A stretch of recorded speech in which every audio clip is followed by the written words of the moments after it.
ආයිබෝවන් binary campus එකේ ඔයාලව සාදරයෙන් පිළිගන්නවා. ඉතින් අද අරගෙන ආවිලා තියෙන ට්‍රේඩින් ස්ට්‍රැටජි එකක්. ඉතින් ඔයා අපේ channel ට අලුත් කෙනෙක් නම් අනිවාර්යෙන් පහළ තියෙන subscribe button එක click කරන්න. ඒ වගේම එහා පැත්තේ තියෙන bell icon එකත් click කරන්න. අලුත් වීඩියෝ එකක් දාපු ගමන් ඔයාලට notification එකකින් ගෙන්න ගන්න පුළුවන්. ඉතින් අද මේ වීඩියෝ එක අරගෙන ආවේ අපි කලින් වීඩියෝ එකකදී කිව්වා ඔයාට කැමති ස්ට්‍රැටජිස් තියෙනවා නම් කමෙන්ට් කරන්න. ඒ ස්ට්‍රැටජිස් අපි අරගෙන එනවා කියලා. ඉතින් එහෙම කමෙන්ට් කරලා තිබ්බ ස්ට්‍රැටජි එකක් තමයි අද අරගෙන ආවේ. ඔයත් කැමති ට්‍රේඩින් ස්ට්‍රැටජිස් තියෙනවා නම් ඔයාට ඒ විදිහේ ස්ට්‍රැටජිස් ඉගෙන ගන්න අවශ්‍ය නම් අනිවාර්යයෙන්ම කමෙන්ට් කරන්න. අපි ඉස්සරහටත් මේ වගේම ඔයාලගේ කමෙන්ට්ස් වලට වීඩියෝස් අරගෙන එනවා. හරි. අද අපි අපේ ට්‍රේඩින් ස්ට්‍රැටජි එක කරන්නේ Deriv platform එකේ. ඉතින් ඔයාලා දන්නවා දැන් binary.com එක migrate වෙන්න යන්නේ Deriv platform එකට. ඒ නිසා අපි අද Deriv platform එකේ මේ ට්‍රේඩින් ස්ට්‍රැටජි එක කරමු. අනිත් ගොඩක් අයට තියෙන ප්‍රශ්නයක් තමයි දැන් Deriv එකට migrate වුණාට පස්සේ binary එක Deriv එකට migrate වුණාට පස්සේ අපි binary කරපු trading strategies කරන්න බැරිද කියන ප්‍රශ්නය. නෑ. කරන්න පුළුවන් කිසිම ප්‍රශ්නයක් නැහැ. Deriv එකත් binary එක වගේම තමයි. මම ඔයාලට පෙන්නන්නම් ඉස්සරහට. අපි දැන් බලමු Deriv එකට කොහොමද log වෙන්නේ කියලා. ඔයාලට පුළුවන් Google එකේ deriv.com කියන එක search කරන්න. ඉතින් Deriv එකේ ඉතින් ඔයාට තාම trading account එකක් නැත්නම් account එකක් open කරන වීඩියෝ එකක් මම කරලා තියෙනවා. description එකේ මම ඒක දාලා තියන්නම්. ඒක බලලා ආ account එකක් create කරගන්න මේ Deriv platform එකේ. binary account එකක් ඔයාට තියෙනවා නම් Deriv platform එකේ වෙනම account එකක් open කරන්න අවශ්‍ය නැහැ. ඔයාට Deriv එකේ account එකක් create වෙලායි තියෙන්නේ. හරි. මම deriv.com කියලා Google search කරා කලින් කිව්වා වගේ ඊළඟට මම මෙතනින් deriv.com කියන website එකට යනවා. Deriv එකට ගියාට පස්සේ ඔයාලට මෙන්න මේ විදිහට තමයි පෙන්නන්නේ. ඊළඟට ඔයා මෙතනින් login කියන එක click කරන්න. මෙතන තියෙනවා if you are binary.com user login with your binary.com username and password. මොකක්ද ඒ කියන්නේ? ඔයා binary.com එකේ user කෙනෙක් නම් ඔයා binary.com එකේ log වෙන විදිහටම මෙතනින් log වෙන්න ඔයාට පුළුවන්. මම මෙතන username password නෙවෙයි දාන්නේ. මම මෙතනින් social login වලින් තමයි log වෙන්නේ. මගේ Google account එකේ. මම මේක ක්ලික් කරලා මගේ Google account එකෙන් binary account එකට log වෙනවා.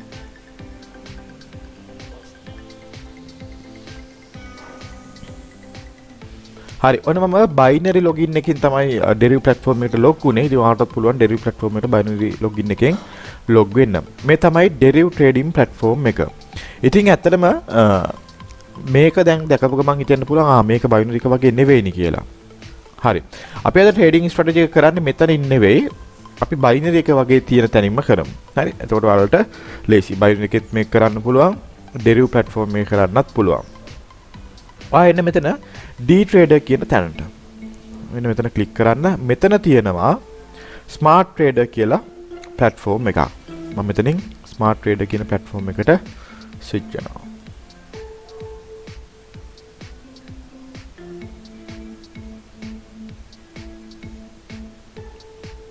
හරි. කලින් එක දැකලා තිබ්බේ නැති වුණාට ඔයාලා මේක දැකලා ඇති නේ. මේ තියෙන්නේ binary platform එක වගේම platform එක. ඉතින් මෙතනදී ඔයාලට binary trading strategies ඕන විදිහට කරන්න පුළුවන්. LDS බලනවා කරන්න පුළුවන්. chart එක බලනවා කරන්න පුළුවන්. අර normal විදිහට binary කරපු විදිහටම ඔයාලට මෙතනින් trade කරන්න හැකියාව තියෙනවා. හරි. අද අපි අපේ strategy එකට යන්. අපි එහෙනම් අපේ strategy එකට යන්. මුලින්ම මේ විදිහට settings ටික හදාගන්න. මාකට් එක ඔයාලට මෙතනින් සින්තටික් ඉන්ඩිසස් වල කැමති වොලටිලිටි ටිකක් පාවිච්චි කරන්න පුළුවන්. අපි 1S මාකට් වල ට්‍රේඩ් කරන්නේ නැහැ. ඔයාලට වොලටිලිටි 10 25 50 75 100 කියන ඕනෙම මාකට් එක මේක කරන්න පුළුවන්. මම මෙතනින් වොලටිලිටි 100 ඉන්ඩෙක්ස් එක සිලෙක්ට් කරගන්නවා. ට්‍රේඩින් මෙතඩ් එක rise and fall. ඩියුරේෂන් එක 5 tick. ස්ටේක් එක ඔයාලට කැමති ගානකින් ප්‍රැක්ටිස් කරද්දි දාන්න පුළුවන්. රියල් එකේ කරද්දි අනිවාර්යෙන් මොකක් හරි මැනේජ්මන්ට් එකක් එහෙම නැත්නම් ඔයාගේම රූල්ස් ටිකක් හදාගෙන ට්‍රේඩ් කරන්න. ඉතින් මම අද ඩොලර් 17ක් හොයන්න තමයි යන්නේ. ඉතින් මම පළවෙනි ට්‍රේඩ් එක මගේ මැනේජ්මන්ට් එකේ විදිහට තමයි ගන්නෙ. මම ඩොලර් 9.7 ගන්නවා පළවෙනි ට්‍රේඩ් එක. ඊළඟට allow equals කියන එකේ ටික එකත් අනිවාර්යෙන්ම දාලා තියන්න. ඊළඟට මම මෙතනින් එනවා මෙන්න මේ chart කියන එකට. මෙතන chart එකට ආවට පස්සේ මෙතනින් අපි indicators දෙකක් ඇඩ් කරගන්න ඕන. හරි. ඔයාලට පුළුවන් මෙන්න මෙතනින් මම මේ පොඩ zoom කරන්න. මෙන්න මෙතනින් indicators ඇඩ් කරගන්න binary platform එකේ වගේම මෙතෙන් ඇවිල්ලා මම මුලින්ම MOV කියලා සර්ච් කරනවා. හරි. අපිට ඕනේ moving average එක. හරි. මෙතන තියෙනවා simple moving average කියලා. මම මේ moving average එක ක්ලික් කරන්න කලින් මෙතනින් මේක favorites වලට add කර ගන්නවා. එතකොට මට ඊළඟට search කර කර ඉන්න අවශ්‍ය නැහැ. මම මෙතනින් moving average එක උඩ ක්ලික් කරනවා. හරි. ඊළඟට ඔයාලට මෙන්න මේ වගේ settings window එකක් එනවා. ඉතින් මම මේකේ period එක දා ගන්නවා 9ක් විදිහට. stock width එක මම දා ගන්නවා 2ක් විදිහට. මේකේ color එක මම දා ගන්නවා අපි ටිකක් නිල් පාට වගේ දාගමු. තද නිල් පාටක් වගේ මම දාගෙන මේක ඕකේ කියන එක ක්ලික් කරනවා. හරි. දැන් ඔයාලට පේනවා අපේ ඉන්ඩිකේටර් එක මෙතන තියෙනවා. මම මේකට තවත් ඉන්ඩිකේටර් එකක් ඇඩ් කරගන්නවා. ආපහු එන්න ඉන්ඩිකේටර්ස් වලට දැන් එන්න favorites වලට. දැන් ඔයාගේ simple moving average එක මෙතන තියෙනවා. මම ආපහු මේක උඩ ක්ලික් කරනවා. ක්ලික් කරලා period එක 21ක් විදිහට තියලා stock width එක 2ක් විදිහට දා ගන්නවා. මම මේකේ color එක රතු පාටින් දා ගන්නවා. ඊට පස්සේ ඔයා මේ ඕකේ කියන එක ක්ලික් කරන්න. මේකත් මම ඕකේ කරලා මෙන්න මේ විදිහට තමයි එතකොට අපේ ඉන්ඩිකේටර්ස් දෙක පෙන්වන්නේ. හරි. අපි මේකට තවත් ඉන්ඩිකේටර් එකක් ඇඩ් කරගමු. ඔයා එන්න ඉන්ඩිකේටර්ස් වලට මෙතන සර්ච් කරන්න AW කියලා. හරි. ඔයාට එතකොට බලා ගන්න පුළුවන් awesome oscillator කියලා ඉන්ඩිකේටර් එකක්. ඉතින් මේකත් ඔයාට ඕන නම් favorites වලට ඇඩ් කරලා තියාගන්න පුළුවන්. ඒතකොට කෙලින්ම ආයෙ සර්ච් කර කර ඉන්න දෙයක් නැහැ. favorite tab එකෙන් select කරගන්න විතරයි තියෙන්නේ. මම මෙතන awesome oscillator කියන ඉන්ඩිකේටර් එක උඩ ක්ලික් කරනවා. මේකේ මොකුත් settings වෙනස් කරන්නේ නැහැ. මේක okay කරනවා. හරි. අපි බලමු මේ ඉන්ඩිකේටර් එකෙන් මොකද්ද වෙන්නේ කියලා.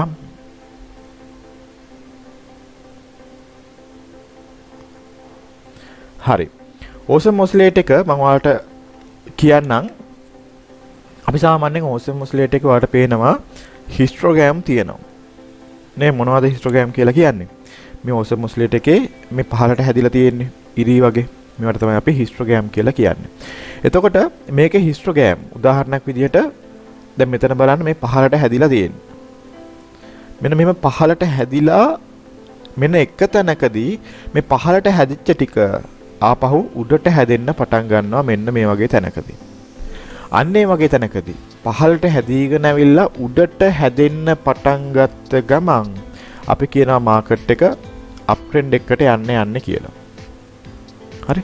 උඩට හැදෙන්න පටන් ගත්ත ගමන් අපි කියනවා මාකට් එක අප් ට්‍රෙන්ඩ් එකකට යන්න කියලා. ඒ වගේම තමයි උඩට හැදීගෙන ඇවිල්ලා මෙන්න මේ එක තැනකදී මොකද වෙන්නේ? මෙයා පහළට හැදෙන්න පටන් ගන්නවා. histogram පහළට හැදෙන්න පටන් ගන්නවා. අන්න ඒ වගේ පහළට හැදෙන්න පටන් ගද්දිම අපි කියනවා මාකට් එක ඩවුන් ට්‍රෙන්ඩ් එකකට යන්නේ කියලා. හරි. ඔන්න ඔය විදිහට තමයි මෙතනදී histogram වලින් මාකට් එකේ ට්‍රෙන්ඩ් එක බලාගන්නේ. හරි. අපි ඊළඟට බලමු moving average එකෙන් කොහොමද ට්‍රෙන්ඩ් එක බලාගන්නේ කියලා. ඔයාලට පේනවා මේ moving average එක cross වෙනවා. මෙන්න මේ වගේ. හරි. මෙන්න මේ වගේ moving average දෙක cross වෙලා රතු පාට එක ඉහළට එනවා නම් රතු පාට moving average එක ඉහළට එනවා නම් අපි කියනවා market එක down trend එකකට යන්න කියලා. හරි. රතු පාට line එක උඩට එනවා නම් market එක down වෙන්න යනවා කියලා කියනවා. ඒ වගේම තමයි මෙන්න මේ වගේ crossing එකකින් නිල් පාට line එක උඩට එනවා නම් අපි කියනවා market එක up වෙන්න යන්න කියලා. හරි. එතකොට දැන් ඔයා දන්නවා මේ moving average එකෙනුයි එහෙම නැත්නම් awesome oscillator එකෙනුයි මොකද්ද ඔයාට පෙන්වන්නේ කියලා. ඉතින් දැන් අපිට කරන්න තියෙන්නේ මේ indicators දෙකෙන්ම up trend එකක් හෝ down trend එකක් පෙන්වුවාම higher trade එකක් හෝ lower trade එකක් ගන්න ඕනේ. හැබැයි හොඳට මතක තියාගන්න indicators දෙකෙන්ම එකම වෙලාවේ එකම දේ පෙන්වන්න ඕනේ. එහෙම නැත්නම් අපේ trade එකට එන්ටර් වෙන්නේ නැහැ. උදාහරණයක් විදිහට මෙයා අප් ට්‍රෙන්ඩ් එකක් පෙන්නනවා. මෙයා අප් ට්‍රෙන්ඩ් එක එවෙලේ පෙන්නන්නේ නැහැ. අප් ට්‍රෙන්ඩ් එක පටන් ගන්න යන්නේ කියලා පෙන්නන්නේ නැහැ. එහෙනම් අපි ට්‍රේඩ් එකට එන්ටර් වෙන්නේ නැහැ. මෙයා පෙන්නනවා. මෙයා පෙන්නන්නේ නැහැ. එහෙනම් ඒත් අපි ට්‍රේඩ් එකට එන්ටර් වෙන්නේ නැහැ. දැන් ඔයාලා බලන්න මෙන්න මෙතන ගත්තොත් මේ කෙලින්ම තමයි මෙයා පහළට හැදෙන්න පටන් ගන්න තියෙන්නේ. එහෙනම් මෙතනදී අපි ට්‍රේඩ් එකට එන්ටර් වෙනවා. මෙතන ගත්තොත් ඒත් එක්කම තමයි මෙයා උඩට හිස්ටෝග්‍රෑම් හදන්න පටන් අරගෙන තියෙන්නේ. මෙතන නිල් පාට ලයින් එක උඩට එනවත් එක්කම. එහෙනම් මෙතනත් අපි ට්‍රේඩ් එකට එන්ටර් වෙනවා. හරි. අන්න ඒ වගේ දෙකම එකම තැනද සිද්ධ වෙලා තියෙන්න ඕනේ. එහෙම නැත්නම් අපි ට්‍රේඩ් වලට එන්ටර් වෙන්නේ නැහැ. මේ ට්‍රේඩින් මෙතඩ් එකේදී. හරි. අපි බලමු මේකේ කොහොමද ට්‍රේඩ් එකට එන්ටර් වෙන්නේ කියලා. මම කලින් කිව්වා වගේ ඩොලර් 17ක ප්‍රොෆිට් එකක් තමයි දැන් හොයන්න යන්නේ. ඒ වගේම තමයි මම ට්‍රේඩ් 10ක් දානවා. එකකින් 4යි මට වින් කරන්න ඕනේ. මගේ ටාගට් එක අචීව් වෙන විදිහට තමයි මම මගේ මැනේජ්මන්ට් එක හදාගෙන තියෙන්නේ. හරි. අපි බලමු මේක කොහොමද කරන්න කියලා. හරි. අපි බලාගෙන ඉමු. ඔන්න දැන් මෙයා උඩට හැදුනොත් අපි ට්‍රේඩ් එකට එන්ටර් වෙන්න පුළුවන් 6 එකක්. හැබැයි මූවින් ඇවරේජ් දෙකත් ක්‍රොස් වෙන්න ඕනේ. බලමු. හරි. මෙතන ක්‍රොස් වුණා. මම ගත්ත 6 ට්‍රේඩ් එකක්. අපි බලමු.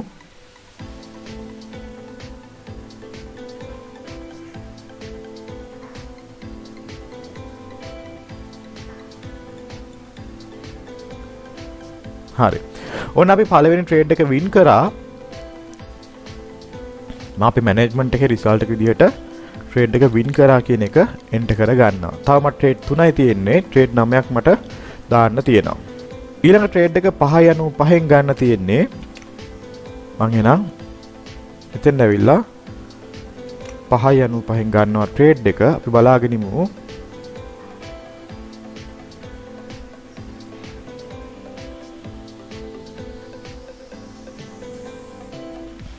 මේ අපා ක්‍රොස් එකේදී කියලා බලාගෙන ඉමු.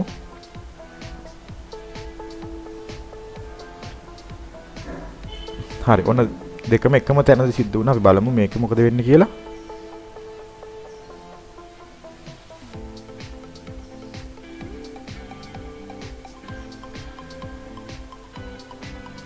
හරි. ඔන්න අපේ දෙවෙනි ට්‍රේඩ් එකත් අපි වින් කරා. මම මැනේජ්මන්ට් එකට ඇවිල්ලා ඒකේ රිසල්ට් එක මෙතන දා ගන්නවා. ඊළඟට තුන්වෙනි ට්‍රේඩ් එක 2.90න් තමයි ගන්න තියෙන්නේ. මගේ ටාගට් එක ඩොලර් 17යි. දැන් මෙතන ඩොලර් 14ක් ප්‍රොෆිට් කරලා තියෙන්නේ. 2.90න් ගන්න තියෙන්නේ. මම මෙතෙන් ඇවිල්ලා අපේ ස්ටේක් එක දා ගන්නවා. හරි. අපි බලාගෙන ඉමු. ඊළඟට අපිට ලෝවර් ට්‍රේඩ් එකක්ද ගන්න තියෙන්නේ. ඔව්. මෙතන ක්‍රොසින් එක ආවොත් ලෝවර් ට්‍රේඩ් එකක් ගන්න තියෙන්නේ. හැබැයි මෙයාගේ ක්‍රොසින් එක සිද්ධ වෙන්න ඕන. බලමු.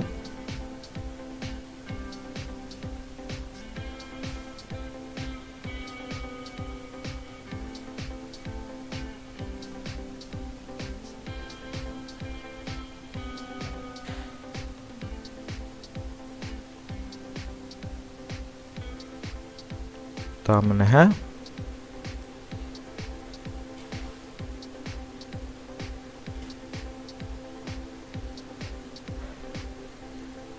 හරි.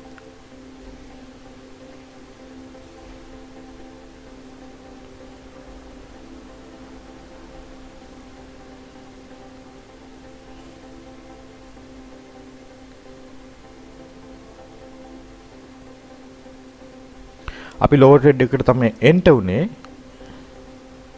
හරි. ඔයාලට පේනවා අපි ඒ ට්‍රේඩ් එකත් වින් කරා. හරි.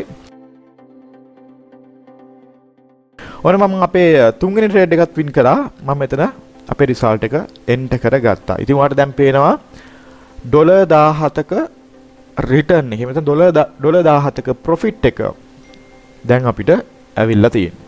ඉතින් මට ඔන්න ඩොලර් 17ක් මට තව එක ට්‍රේඩ් එකක් තියෙනවා ඕනනම් දාන්න පුළුවන්.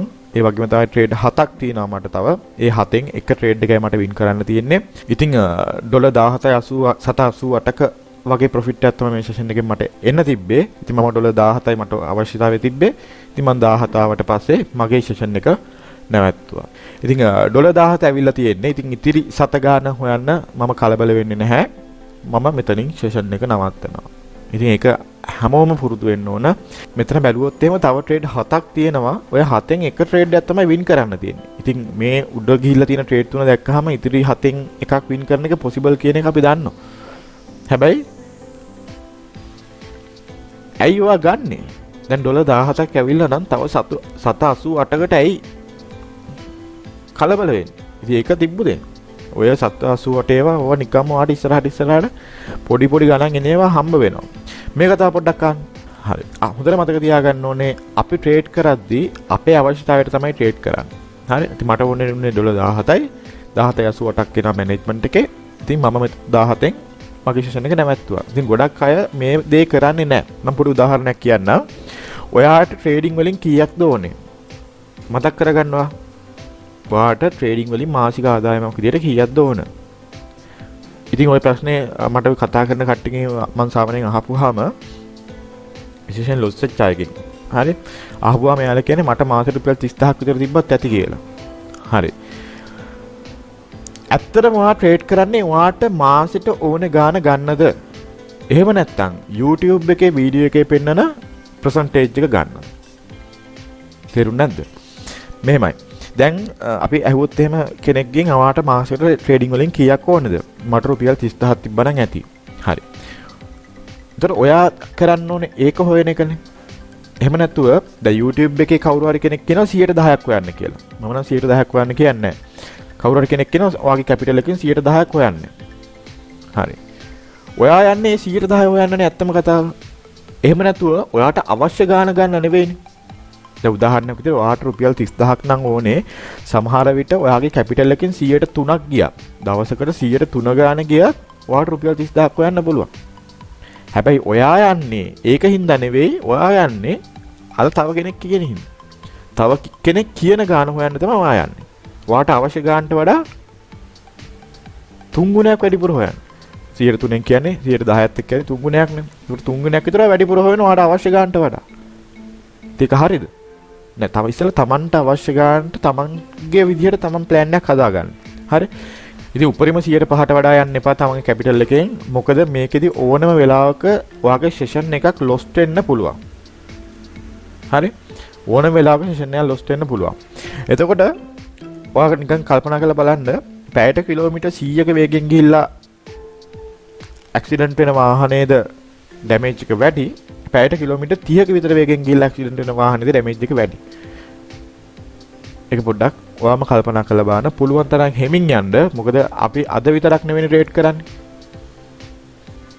නේද? අපි තව සෑහෙන කල් ට්‍රේඩ් කරනවා. මේක දවස් දෙකක් කරලා ට්‍රේඩ් කරන එක නවත්තන්න නෙවෙයිනේ. ඒ හින්දා මේ 99 තියෙන එක 100 කරන්න අද රෑම 100 කරන්න ඕනේ නැහැ. හරි? ඔයා ලොස් වෙච්ච ගාන රිකවර් කරන්න මේ අදම රිකවර් කරන්න ඕනේ නැහැ. ඔයා හෙටත් ට්‍රේඩ් කරන්න ඕනේ. හෙට විතරක් නෙවෙයි මේ මාසෙම ට්‍රේඩ් කරනවානේ. මේ මාසෙ විතරක් නෙවෙයි මේ අවුරුද්දම ට්‍රේඩ් කරනවානේ. ඒ නිසා ඔයා ලොස් වෙච්ච ඒවා රිකවර් කරන්න හදිස්සි වෙන්න එපා. 99 තියෙනවා 100 කරන්න හදිස්සි වෙන්න එපා. පොඩි ගණන් ඔය එකතු වෙලා ඔය ලොස් වෙන ඒවා ඔටෝමැටිකලි රිකවර් වෙනවා. හරි ඔයාගේ ටාගට් එකට යන්න විශේෂයෙන් ඔයාට අවශ්‍ය ටාගට් එකට ඔයා යන්න. හරි? එහෙනම් අද වීඩියෝ එක මේ ටික තමයි ඔයාලට ගෙනෙන්න තියෙන්නේ. ඉතින් මම හිතනවා මේක ඔයාලට ලේසියෙන් කරන්න පුළුවන් ට්‍රේඩින් මෙතඩ් එකක් කියලා. අලුත් වීඩියෝ එකකින් අපි ඉක්මනටම හම්බ වෙමු. ඉතින් ඔයාලගේ සේරම වැඩ කටයුතු වලට good luck. ඒ වගේම මතක් කරනවා පහළ තියෙන subscribe button එක click කරලා යන්න. එහෙනම් හැමෝටම good luck.